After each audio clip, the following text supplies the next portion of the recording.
এদিকে তাকাও, এদিকে তাকায় না। 7 kilo brown sugar আর 10.92 ये बात দাঁড়াস না।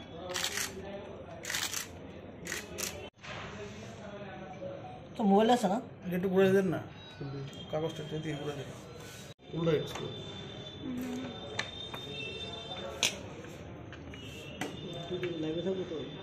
যে কিছু ইয়ং ছেলে নার্কোটিক ড্রাগস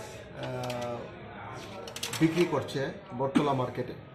এই খবরের ভিত্তিতে এসআই শুভজিৎ দাস আমার থানা থেকে ইন্সপেক্টর এলডার লং সহ একটা টিম ওই জায়গা থেকে রেড করার পর তিনজন লোক সহ একটা বাইক এবং ইয়াবা ট্যাবলেট এবং ব্রাউন সুগার টোটাল অনুমান 14 গ্রামের মতো আমরা এটা সিজ করি।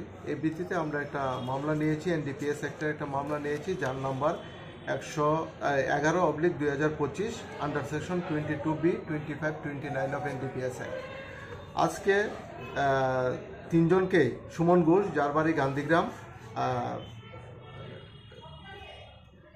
সহদেব দেবনাথ হাফানিয়া আর Ankit Deb modern club, Nagerjala modern club, তাদের তিনজনকে আজকে আমরা পুলিশ রিমান্ড চেয়ে আদালতে প্রেরণ করছি।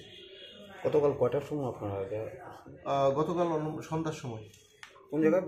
বটতলা হাওড়া মার্কেট। মানে তারা কি রাস্তাতেই মানে নেশা? হ্যাঁ, তারা অ্যাকচুয়ালি আমাদের কাছে আগেই খবর ছিল। এর ভিত্তিতে ওসি বটতলা টিউপি সঙ্গে স্টাফ নিয়ে অনেকদিন ধরেই ধরার জন্য অনেকদিন ধরে পেতে বসেছিল, কিন্তু গতকালকে তাদেরকে আমরা ধরতে সক্ষম হয়েছি। এই যে ড্রাগসগুলো ধরেছেন, মানে তার আনুমানিক বাজার মূল্য কীরকম? আনুমানিক বাজার মূল্য হবে 50,000 টাকার মতো। সঙ্গে কি পেয়েছে? তাদের সঙ্গে ব্রাউন সুগার, ইয়াবা ট্যাবলেট, মোবাইল আর একটা বাইক। টাকা কিছু পাওয়া গিয়েছে না, টাকা কিছু পাওয়া যায়। বাইক নাম্বারটা কি জানেন? Bike number